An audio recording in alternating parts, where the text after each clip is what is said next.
साकार होत आहे आजची स्वरतरंगची मूर्ती आणि नेहमीप्रमाणेच सुरुवात एका नमन गीताने करत आहोत. ऐका तर.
ध्येय प्राप्ती म्हटली की प्रत्येकाच्या जीवनामध्ये चढ उतार येतात हे सांगायला माझी गरज नाही. दुःख जरी आपण एकट्याने भोगलं तरी आनंद मात्र एकट्याने भोगता येत नाही. फोनवरून आपल्या मित्राला किंवा मैत्रिणीला आनंदाची बातमी दिल्याशिवाय अगदी समाधानच होत नाही बघा. आता असा हा आनंद सगळ्यांमध्ये वाटला ना की शतपटीनं वाढत जातो. आजही आमचा असाच एक प्रयत्न, गाण्यातला, सुरातला, शब्दातला हा आनंद तुम्हा आम्हा सर्वांमध्ये वाटण्याचा या स्वरतरंगाच्या माध्यमातून.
वंशवनांच्या कधी मनातून वंशवनांच्या कधी मनातून कधी ऐकतो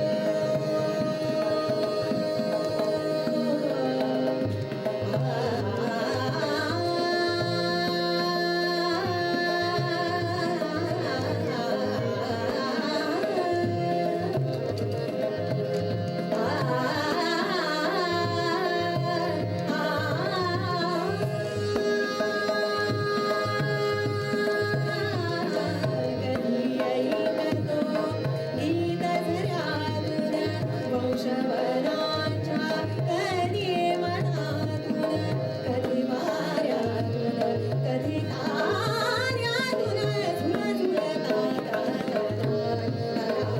आणि माझे जीवन गाणे माझे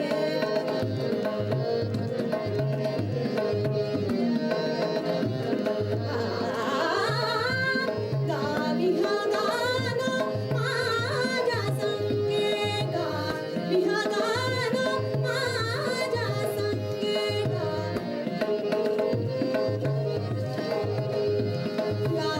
हा गाणं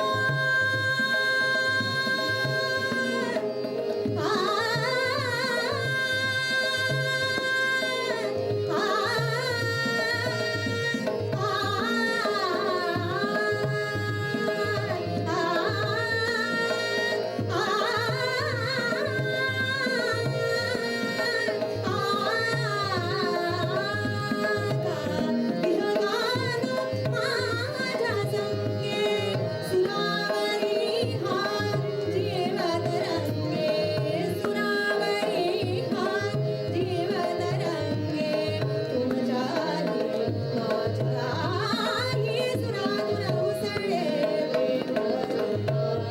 दिवाणे माझे जीवन गाणे माझे जीवन गाणे व्यथासो आनंद सुने व्यथासो आनंद सुने प्रकाश किंवा तिमिर सुने प्रकाश किंवा तिमिर सुने वाट दिसो अथवा ना दिसते गात कुणी म्हणता आणि माझे जीवन गाणे माझे जीवन गाणे माझे जीवन गाणे जीवन गाणे जीवन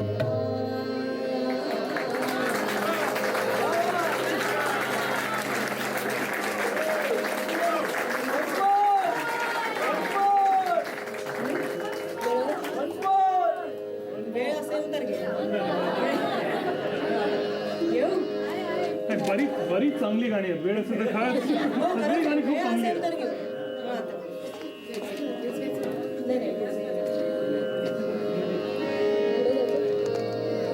लिखित शब्दांची रंगत ती शब्द वाचल्याशिवाय जशी येत नाही तसंच शब्दातलं सौंदर्य ऐकल्याशिवाय कळत नाही.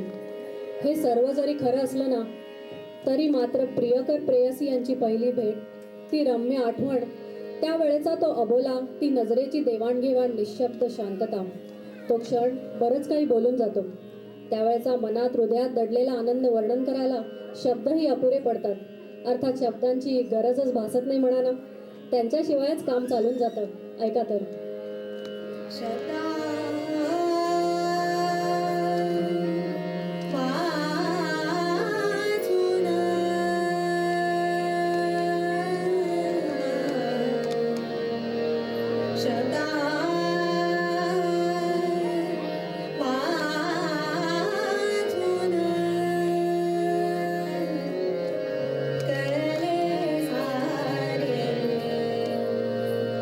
शब्दाच्या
निशब्द काळ फार पटकन सरून जातो.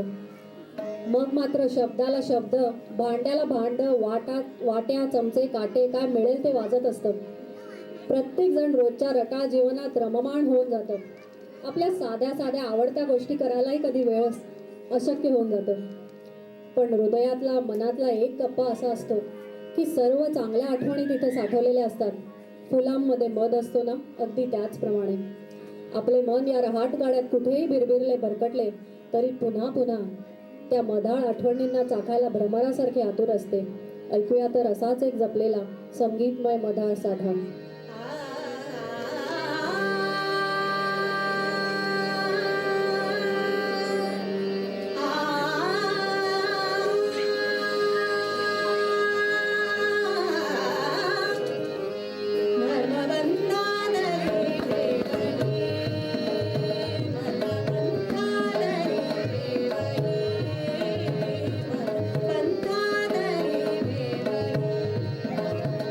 भगवंता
आयुष्य म्हणजे कोडच असतं असं कोणीतरी म्हटलेलं आहेच.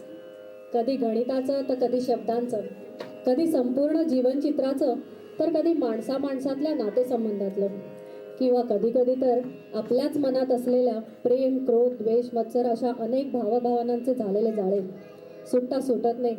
लहानपणी पेपरातली शाब्दिक कोडी सोडवताना किंवा चित्रकोडी सोडवताना झालेला आनंद आयुष्याच्या आखाड्यातली खरीखुरी सोडवताना कुठेच विळून जातो. पण अशाच वेळी साथ देतो तो आपल्या मनातला देवाविषयीचा विश्वास, प्रेम, श्रद्धा आणि भक्तिभाव. त्यात तल्लीन होऊन आपण आपला खडतर मार्ग सुखकर करत असतो. ऐकूया तर एक टाळ चिपळ्यांच्या नादात नाहिलेला एक अभंग.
स्वरतरंगाची सादर करते आहे केतकी वैद्य. तिने हिंदुस्थानी शास्त्रीय संगीतामध्ये एम ए करून गेली काही वर्ष जयपूर घराण्याच्या गायिका सौ मंजिरी आलेगावकर कर्वे, सौ वर्षा नेने यांच्याकडे आपले शिक्षण चालू ठेवलेले आहे. नाट्यसंगीताचे विशेष मार्गदर्शन श्री चंद्रशेखर देशपांडे यांच्याकडून घेतले. एवढेच नाही तर तबला वादनामध्ये सुद्धा विशारदी पदवी मिळवली. त्यासाठी पंडित पांडुरंग मुखडे व पंडित सुरेश सामंत यांचे मार्गदर्शन मिळवले. महाराष्ट्र, कर्नाटक, गोवा अशा अनेक ठिकाणी कार्यक्रमात गाण्याची साथ त्यांनी केलेली आहे. लग्न होऊन अमेरिकेत आल्यावर आपली कला सर्वांसमोर स्वरतरंगाच्या मार्फत त्यात सादर करत आहेत.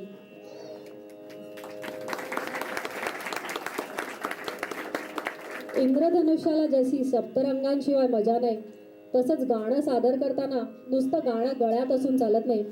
त्याला अगदी सप्तवाद्यांची जरी गरज नसली तरी थोडीफार साथीची वाद्य लागतातच.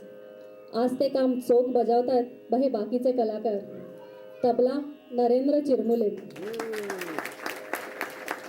हे मर्क कंपनीमध्ये थोडाफार वेळ काम करून उरलेल्या वेळात अनेक छंद जोपासायचा यांना छंद आहे. तबला प्रशिक्षण लेट प्रदीप आचार्य त्यांनी यांच्याकडून घेतलेलं आहे. तसंच फ्लूट, पेंटिंग, म्युझिक कलेक्शन आणि ऑर्गनायझेशन, तुम्ही जे म्हणाल ते छंद या छंदी माणसाच्या अंगात आहेत. त्यामुळे घेई छंद नरेंद्र, मकरंद्रच्या ऐवजी नरेंद्र असंच आम्ही त्यांना म्हणतो, ते उगीच नाही.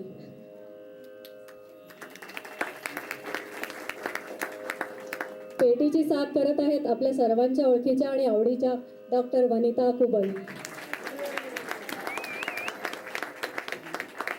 त्या स्वतः जरी पिडियाट्रिशियन असल्या ना तरी फक्त लहान मुलंच नाही तर कुठल्याही वयाच्या माणसांची त्यांचे सूरसंबंध अगदी सहज जुळून जातात.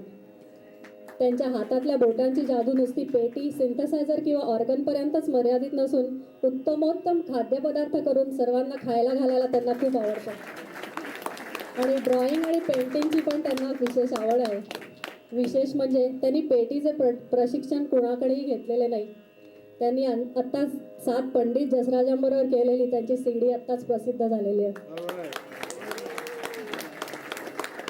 झांज वाजवून साथ देत आहेत सुनील गोडबोले. आता आपल्याच नवऱ्याविषयी आपल्या सोडून बोलायला लाज वाटते, पण आज नाईलाज आहे. सुनील स्वतः तबला आणि गोंगो वाजवतो. कुठलंही वाद्य वाजवायला लागणारी रिदम किंवा तालाची जाण त्याला आहे.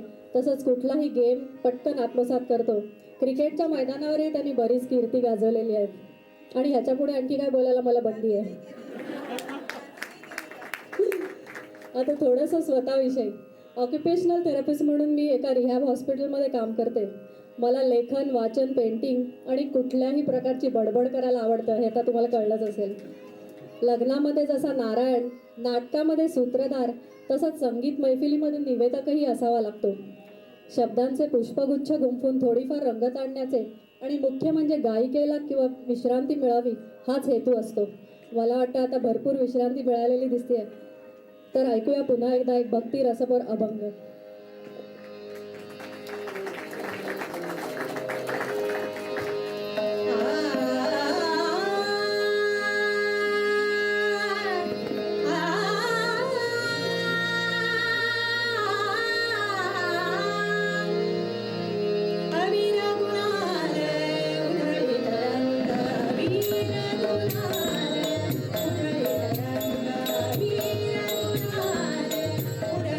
Thank you.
प्राप्तीची इच्छा कितीही प्रबळ असली तरी रस्ता काही सरळ आखलेला नसतो.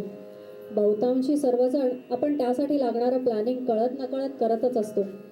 महत्त्वाच्या अपॉइंटमेंट्स डायरीत लिहून ठेवतो किंवा कालनिर्णयावर आपल्या प्लॅन्सची पोच फार फार तर 4-5 आठवडे, 2-3 महिने किंवा वर्षभर याच्या पलीकडे काही पोचत नाही. पण देवानं मात्र प्रत्येकासाठी कॅलेंडरवरचा एक एक दिवस कसा जाणार आहे हे मार्क करून ठेवलेले आहे. अगदी बालपणापासून ते वृद्धापकाळापर्यंत. ते कॅलेंडर आपल्याला ज्ञात नसते, पण त्याही अज्ञानातला आनंद काही निराळाच असतो. ऐकूया तर.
वाहतं पाणी कधी गढूळ होत नाही, ते अधिकाधिक सुंदर आणि आकर्षकच होत जातं. त्याचप्रमाणे आपण सगळ्यांनी मिळून ही चांगल्या आचार विचार संस्कारांची नदी, भाषा वाद्य संगीत यांची देणगी एका पिढीकडून दुसऱ्या पिढीकडे द्यावी आणि त्याचाच पुढे मोठा सागर व्हावा, अशी परमेश्वराकडे मी मनापासून प्रार्थना करत आजच्या स्वरतरंगाची सांगता करते. पण त्याआधी ही आजची अमूल्य संधी दिल्याबद्दल DVMMचे आणि आपल्यासारख्या उत्तम प्रेक्षकांचे सर्व कलाकारांतर्फे आभार मानते. ऐका तर हे पुढचं शेवटचं गीत. म्हणजे मला मध्ये बोलायचं आहे. तिने खरं तर आभार मानलेच आहेत, पण एकदा पर्सनली म्हणून मी स्वतः मानते. तुम्ही मला इथे गाण्याची संधी दिली त्याबद्दल DBMMचे आणि तुमच्यासारख्या खरोखर उत्तम प्रेक्षकांचे मला आभार मानायचे आहेत. आणि या कार्यक्रम सादर करण्याकरता मला वनिता मावशी, नरेंद्र, सुनील, खरं तर गोडबोले कुटुंब असं म्हणाल म्हणजे, कारण दोघे इथेच आहेत. तर गोडबोले कुटुंबानी आणि सगळ्यात महत्त्वाचं म्हणजे प्रशांत करंदीकर, त्यांनी मला खरोखर खूप मदत केली, चांगलं प्रोत्साहन दिलं, त्याबद्दल मी त्याचे मनापासून आभार मानते. तसंच मी ऐन वेळेला या कार्यक्रमाला क्रांतीला निवेदन कर असं म्हणून सांगितलं आणि तरीसुद्धा तिने अतिशय सुरेख असं निवेदन करून मला मध्ये विश्रांती देण्याकरता जे काही चांगलं निवेदन केलं त्याबद्दल तिचे विशेष आभार. आता पुस्तकाने सांगितलं सर्वात मोठा सर्वोच्च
गरज संपलेली आहे, त्यामुळे मी आता खाली जाऊन गाणं ऐकणार आहे.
जे सगळे आमचे सगळ्यांचे जे काही काय म्हणतात त्याला आमच्या सगळ्यांचे गळे करतात तर त्या राजू वैद्यांच्या हातामध्ये होते. त्यामुळे त्यांनी तर मध्येच कंटाळून बंदच केलं असं तर तुम्हाला काय ऐकवत नसतं. त्यामुळे त्यांचे विशेष विशेष आभार.